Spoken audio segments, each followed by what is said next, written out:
नमस्कार मु डाइटिशियन मनिका मु जने clinical dietitian and diabetes educator कौन अधिक चीनी एंड मिठा खाइले आपनकर डायबिटीज हेबार चांसेस अछि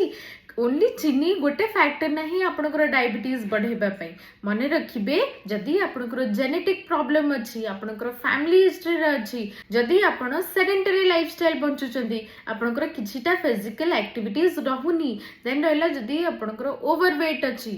तो यही सब फैक्टर्स भी लीड करि पारे आपनकर डायबिटीज हेबा पई खाली गोटे चीनी बा मिठा खाइदेले आपनकर डायबिटीज हबो ताहा माने नाही।